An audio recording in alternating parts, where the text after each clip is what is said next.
Yep. Hi everyone. Just doing a quick sound check. Check, make sure you can hear me and Dan. Dan, you want to go ahead and talk? Do you want me to start the talk, or you want me to just do the sound check still? No, it's just a sound check, making sure everyone Okay. can hear you. I'm checking the sound then. Testing 1, 2.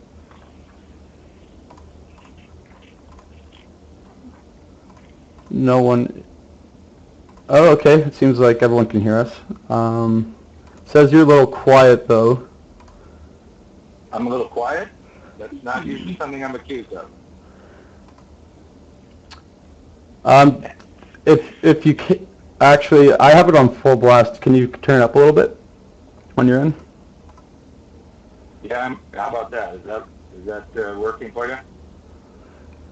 Yeah, it seems like everything's fine. All right, guys, welcome back to VirtualCon 2014. I have a very exciting speaker for you, Dan from ReinCloud. He actually has a very exciting product to tell us about. It's the mix of TV and augmented reality. He's an inventor of many cutting-edge virtual and augmented reality-based digital media products. Mr. Reitan was the first to apply augmented reality to television. Many of these cutting-edge products were used by cable and broadcast networks and local TV stations all over the U.S. If you watch TV, you've probably seen his work. One of these inventions captured the highest TV ratings in the history of automated TV. Mr. Reitan is the author of many patents in the mobile, digital media, virtual, and augmented reality space. One of his patent-protected inventions won Best Overall at Apps World in 2013, which was awarded by Google, Facebook, Twitter, and CNN. His accomplishments have been chronicled by Businessweek, NHK, the San Jose Mercury News, the London Herald, AppMarket.tv, and many other publications. He has also contributed original articles to many other trade publications, including iMedia, MediaPost, and PapiTV. His current role at ReinCloud draws from his broad industry vision of the coming convergence and his decades of hands-on experience with embedded systems, virtual and augmented reality, communications, and global enterprise system design. And with that, Dan, I'll hand it off to you. Okay. Thank you. Apologize, everybody. I had a pretty set of slides for this talk, and I guess I didn't had a disconnect on getting them to the right people, so I'm going to have to just wing this audio only today. But Henry Ford once said, if I had asked people what they wanted, they would have said faster horses. The theme of this conference, I'm going to talk a little more broadly first, I think, about VR, because a lot of things are happening in this space. But the theme of this conference is the future of virtual worlds. For many years, virtual reality has been cool, it's been feasible, it's been imminent, constantly imminent, futuristic, geeky, ostracized as irrelevant, and a lot of other things, but it's been entirely on the back burner of mainstream business. The VR faithful, the virtual reality core, have always known that we were onto something more than just faster horses. And now the real world finally knows this to be true. With Oculus Rift in full production next year, Sony fast on their heels, Google Cardboard and Samsung Project Moonlight next month, Microsoft with products in the lab, and hundreds of other headsets and heads-up displays between now and 2015, mainstream VR is finally here. Some of us have been waiting for this day for decades. It's been a long time coming, but this is our time. There is, right now, very recently, for the first time ever, a growing urgency among the Global 200, the Global 1000, Fortune 500, all of these guys, a growing understanding that there are billions of dollars at stake in virtual reality. They're wrong. There are trillions at stake. VR is an integral part of a $5 trillion disruption that is just getting underway, a disruption of entertainment, computing, and telephony. Half of that is entertainment at $2.5 trillion. VR is also an important aspect of a $19 trillion nascent market in IoT. For all of these reasons, VirtualCon this year, in the eyes of many businessmen at least, and myself included, has become particularly more important than ever before. With all of this activity and a growing sensibility about the size of the markets at stake, there is the prospect for a lot of churn and shifting fortunes among the VR contenders. a lot of disruption going on even inside VR. Usually in such a case, standards will emerge to drive the industry and usually relate more to one section of the space than the others. So which VR sector will drive the bus? The challenge for portals is that the future will not be about going somewhere to do virtual reality. Instead, virtual reality will be a part of everything we do. Assets, meaning the components that content is comprised of, the 3D models, the data sources, the studio animation, etc. This standardization is already underway to some degree. Don't get me wrong, this standardization is a critical part of enabling the back-end marketplace necessary for full commercialization of the space. But in my opinion, these standards are unlikely to directly drive consumer adoption. Influence, yes. Enable, yes. Bound, yes, but not drive. Devices are still too fragmented to be likely to coalesce into a driving standard. The more promising devices are made of phone parts, including Oculus, at least in part, so mobile architecture will probably dominate at least to some degree and may drive a de facto standard of sorts, but the individual implementations are still highly differentiated. My personal opinion is that there is still way too much innovation left to do on content for it to stabilize into a driving standard anytime soon. So with all of that being said, where are we? If neither the asset banks, the portals, the devices, or the content layer will drive the standards that direct consumer adoption, what will? I may be a bit biased, and I think you'll see why, but in my opinion, it's platforms. Enablers of content that allow for continued innovation in content and media capabilities and managed device fragmentation are the key. These standards are still shaking out with considerable contention and positioning. The opportunity to open broad consumer applications through unifying fragmented devices and accelerating path to market looms large. I mean, it's a large opportunity. Ultimately, though, the key to consumer-oriented platform success is engagement. Now, I'm going to switch gears slightly here, You may think that robotics is an unlikely place to learn about the significance of engagement. As it turns out, it's critical to their mainstream consumer adoption. In her work with social robotics at MIT, Cynthia Brazil has repeatedly improved consumer engagement by between 27% and 100% over screen engagement. Social and psychological measures, workflow and trust, as examples, scored 47% to 57% improvements over screens in recent studies run by her lab. Of course, she cheated. She compared legacy screen technology to engagement AI robotics. So VR avatars, of course, can be fitted with state-of-the-art engagement robotics AI. It's the same programming interface because ultimately avatars are really just virtual robots. In media labs and mixed media products, the crossover between digital media avatars and real-world robotics have greatly raised consumer engagement. With connected robots, smart TVs, and ReinCloud's ARGTV platform, for example, you could have your children's playtime with connected real-world robotic toys and characters reflected immediately in the video programming they are watching. So, you may wonder why I'm speaking at such length about robotics at a VR conference. In a word, IoT. We live in the decade where we will see 1 trillion robots enter the world. 1 trillion connected smart devices, virtually every device smart, and yes, the pun was intended. These devices will constitute an entirely new computing paradigm. Of course, we all know there's a distributed operating system of sorts and ready to do this. The backbone of this, of course, is cloud computing. But the important thing I'm not sure everybody at this conference knows, and I certainly know most of the business world I talk to are not really clear on what I believe is pretty apparently becoming true, that the user interface, the front end of this new kind of distributed amorphous operating system is virtual reality. Many may have forgotten this, but the key to the world's adoption of our legacy OS, the UI of our legacy OS, meaning the window, mouse, desktop paradigm, it wasn't productivity, as many people may think. It was actually user engagement. It didn't increase productivity, but people enjoyed working with their computers more. They got more engaged. They were happier about it. So I just want to touch a couple other points here, just to sort of say where we fit in. But ReinCloud is active in augmented reality. And I've been personally involved with it for many years. I think it is related, very related to VR, of course. So I wanted to chime in a little bit just because Iron Man is such a familiar concept of how that might take place, AR in the future. And I think it's completely wrong because it's all about the text.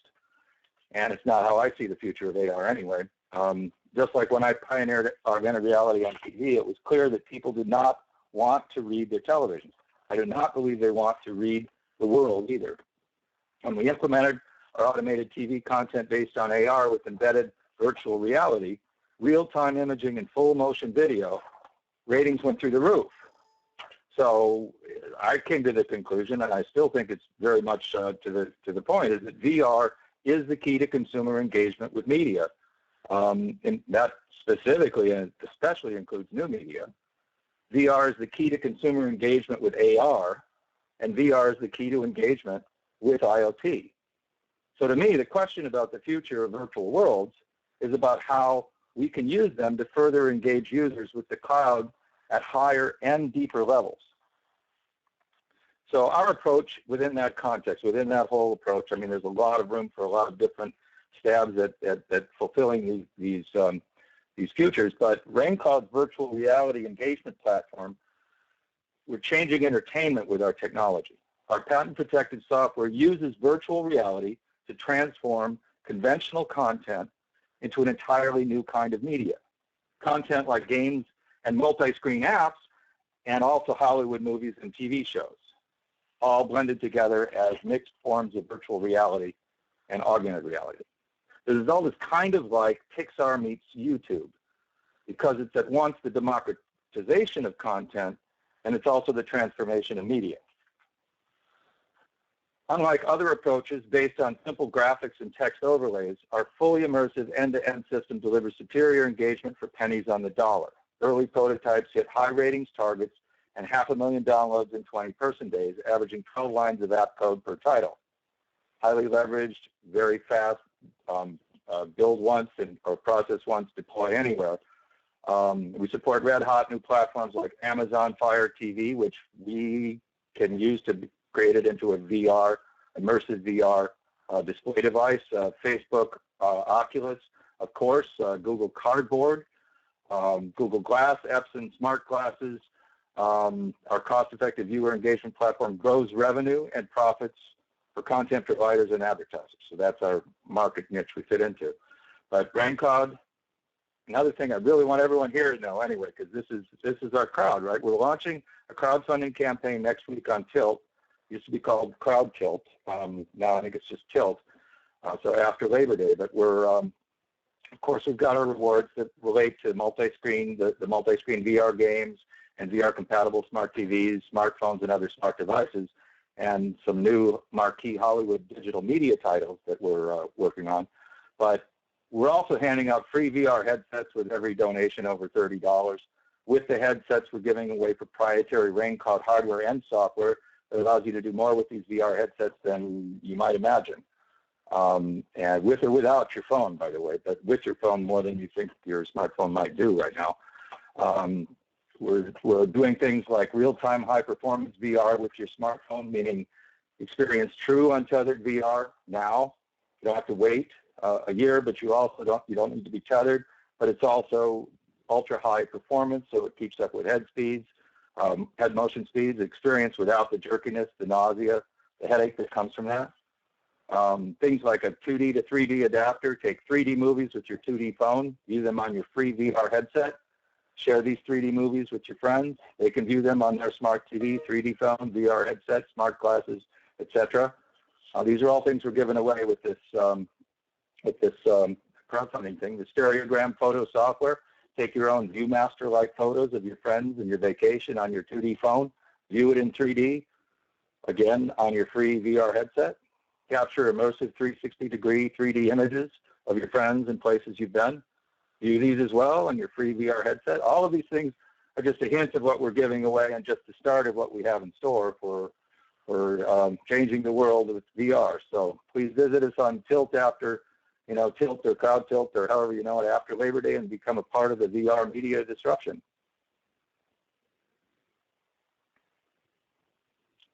And that's my close. So Can you hear me?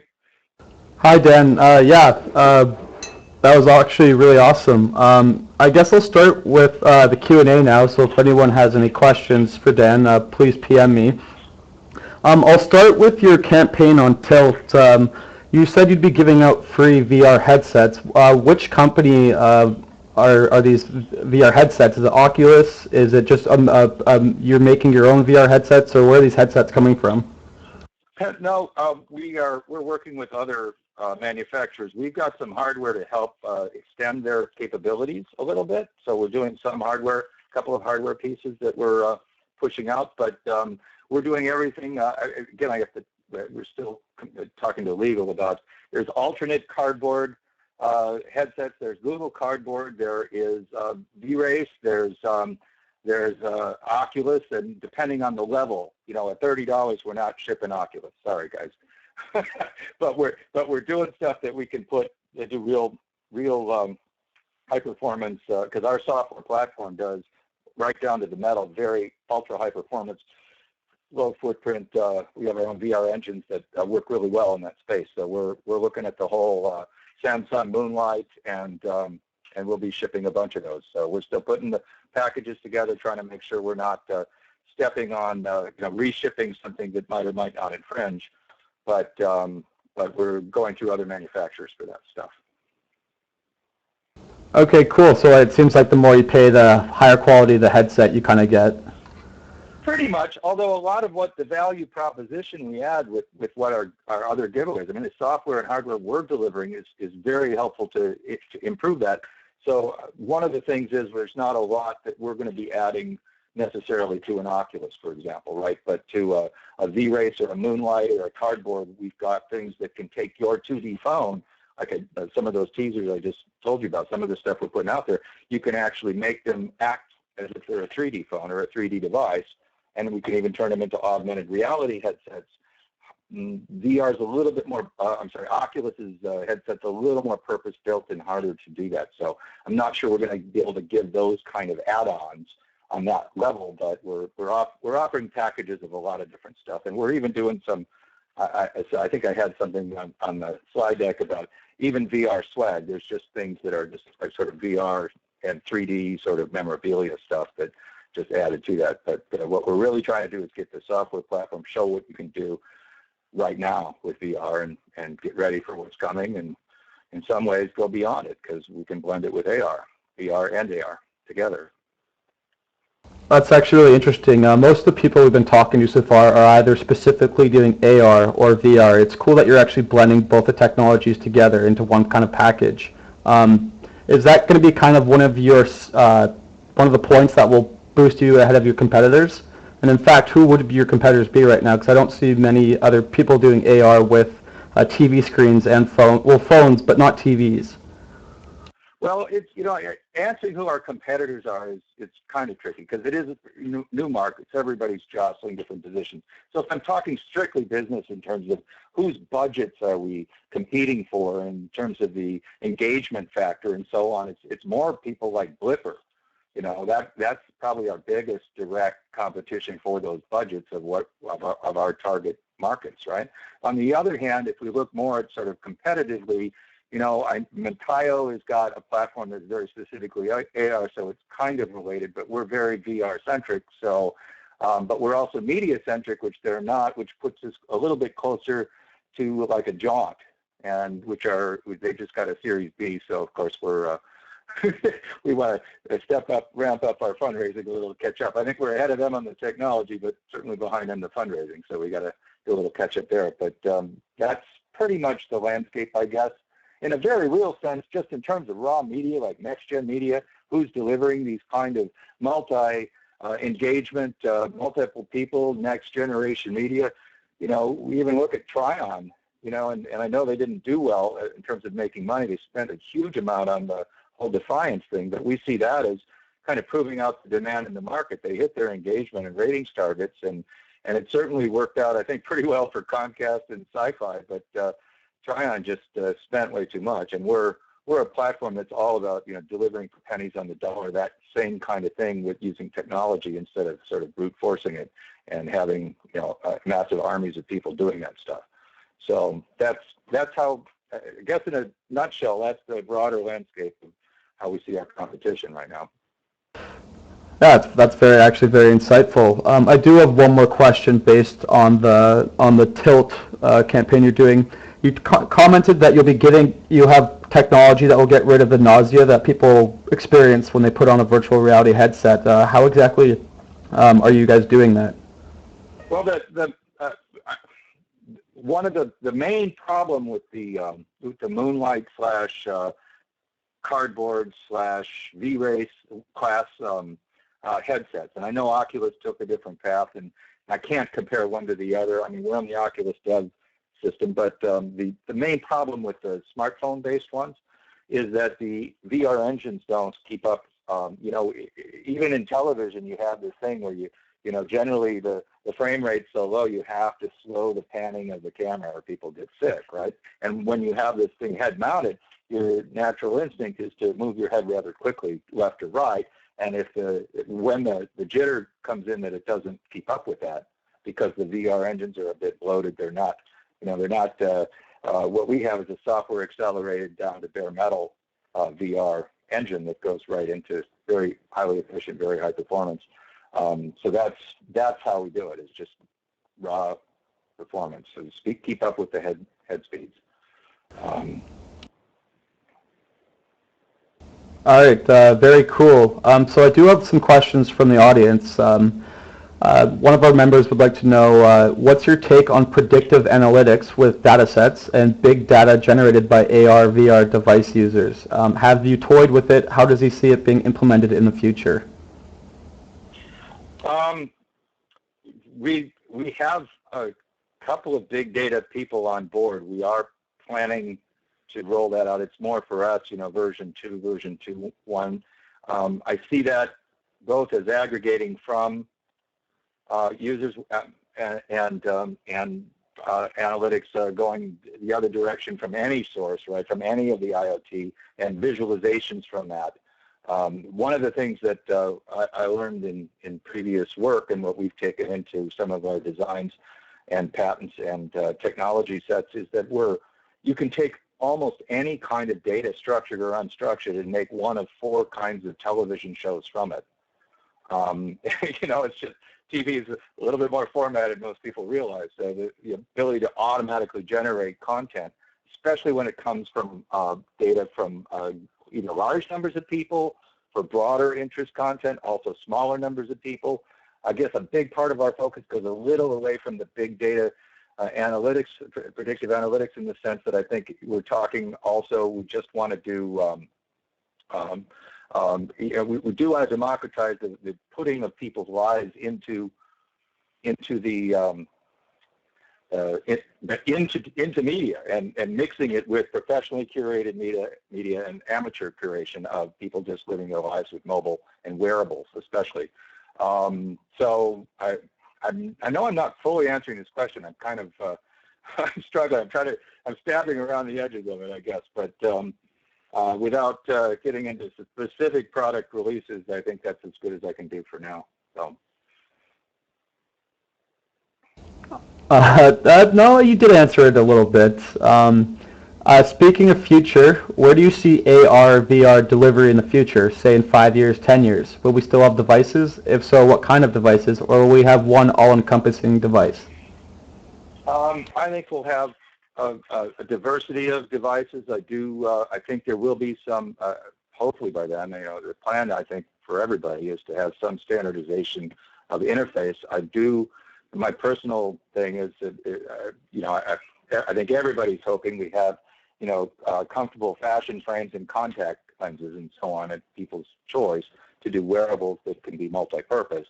We miniaturize everything. I think that's definitely a doable thing. And again, I've already shown my prejudices. I don't think AR makes nearly as much sense without VR. I think VR is key to making AR really, really functional. And some of the things we've talked about with people, I can release a couple of them. For example, instead of having data all over that you have to read all over your windshield on your car, which I do think those will be part of our device set too, is the heads-up display windshields.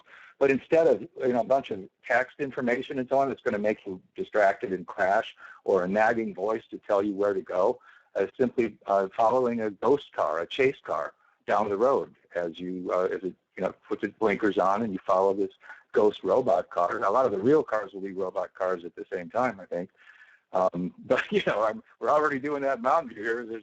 There are Google cars driving all over with nobody at the wheel. So they drive kind of like my grandma drove, but they're driving out on the street in traffic. But I guess I see it as a number of different devices, but I do think that as the AR, as we project out in the world, the real key is you bring the real world into the virtual worlds, and you bring the virtual worlds into the real world. And I think it's going to be so ubiquitous and so integrated that there's not going to be a lot of nearly the distinction there is now between the two experiences. Yeah, I actually agree with that one as well. How long do you think it's going to take a brain-computer interface, or how far away do you think we are from a brain-computer interface, and what point of view on broad acceptance of that technology? Well, I've got several things I've said about that. One is that Honda's with that just knocked me over with their demo. That's a couple years old now, where they did it wirelessly, the brain interface with a robot, and the guy would use his thoughts to move the robot around the stage and pick things up and move them. It's a huge machine, so it's not something you could wear as a helmet yet or anything, but showing that you can do that wirelessly. One of the obstacles I see is who really wants the wires stuck in your brain? Is the first question. I don't know what your adoption rate on that's going to be. Secondly, either way, whether it's wireless or wired, you better get a really good firewall, because right now the whole privacy issues and everything around the thought police scenarios going forward with where we already are with some of this stuff, you start putting it direct into the brain, that's going to be another big issue. If it's not scary, to me, it's still kind of scary in that sense. But I think the technology is just screaming forward on that. And but still, I think even before we go to that, it's the VR is what helps us to be able to manage these trillion robots we're going to have in the world. It's just going to be so much stuff that's smart in ways that. How do you manage all that? I mean, yes, you get some automation on the back end, but in terms of actually functioning as a human being with that kind of a robot world, I think you need to have some VR. You certainly don't want to be reading data everywhere you go, Yeah, I totally agree. So we have one last question here, and then just let everyone quickly know that at 2 p.m. Dan will be on the Future of VR Worlds panel, which will be in the lecture hall. But just to end things off here, Dan, can you give us a roadmap of your product for the next 5-10 years? And just give us some insight on what you would like to do. Where would you like to take your technology? I'm assuming you'll be doing more AR, VR blending and bringing it to more products, because it seems like you want to expand these into every technology device possible. So can you just expand a little on that? Yeah, as a platform, what we're really looking for is several things. We want to make this, like I said, build once and process once and deploy everywhere. We want at least the leading edge. We're not trying to boil the ocean of all the legacy devices that are out there. We're not doing dumb TVs, and we're not even doing laptops yet. We may have to do some kind of HTML5 thing. But right now, our real focus is the convergence of, if you just think of it as the convergence of interpersonal communications and mass communications and VR and AR. So we've got things in the pipeline that cover everything from navigation using augmented reality and and blending of movies and television shows and music videos and so on with VR, converting them to VR and then blending them with other virtual reality so people can interact with that. We're also like I said, very much focused on the democratization. So we're looking at crowdsourcing a lot of the content. But again, I think that the state of the art there, as we see it and what we're planning, is to blend both professionally curated video content and amateur curated. So we're not quite just YouTube. It's sort of like YouTube meets Disney meets I mean, we're trying to blend the two, not just Disney so much as if you think like news, for one thing. If you think about like news on, local TV news, local TV used to be the city that you're in. That's as local as it got. And now it's as local as your social graph. So who are your friends and your colleagues and your family that you care about how they did with whatever it is that they want you to know about, or in some cases, maybe even your kids, it's about their grades and their school and the scholastic, the sports they're in, news about that. You consume it that way. So anyway, so that's what we're looking at, putting more of the real world into virtual and the virtual into the real, and, the convergence of VR and AR and social media, interaction, telephony, communication, the convergence. So we see our path of the convergence is primarily focused on AR, VR, media, and how do we tie that together with the content conversion we're doing. Awesome. Thanks a lot, Dan. That was actually very insightful, and I think everyone here that's listening feels the same way. Can you quickly let everyone know how they can contact you, your social media feeds, and everything they can actually reach out and learn more about ReinCloud? Yeah, well, we've got a website that helps with all the content. It's www.reincloud.com. ReinCloud is spelled R-E-I-N-C-L-O-U-D. My name is Dan Reitan, and you can, that's my name, at least till I had my issues with Skype today. That's my Skype. That's pretty much what I go under for LinkedIn as well. It's Dan Reitan. My accounts are Dan Reitan info@reincloud.com is an email that will go through the pipeline, and we'll all look at it. So it will get routed, at least I should say, to the right people. So that's all I can think of off the top of my head. Twitter feed is Dan Reitan.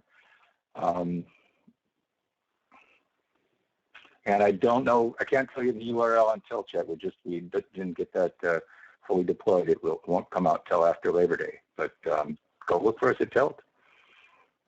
Awesome. Thanks a lot, Dan.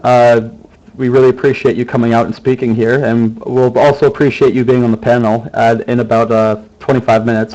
Thanks for coming out, and hopefully you enjoy the rest of the VirtualCon. You bet. Yeah, we're going to have a little fun with it this afternoon. Yeah, thanks very much. And also, today at 6 p.m. we're having a party at Curio, just to let everyone know. Again, party at Curio at 6 p.m. And if you'd like, it's to download the browser. It's vvww.com. Again, vvww.com. And Dan, if you want to, Dan, you can actually download it yourself. I can help you on Skype if you'd like. Okay, I'll give it a shot. Let me do that, and I'll get something. Are you going to be on? You're on the panel, right, Colin? I will be viewing the panel, but you will be with Anna on the panel and a moderator named Jason. Okay. Awesome. Well, thank you a lot, Dan. Thanks, Colin. All right. Bye-bye.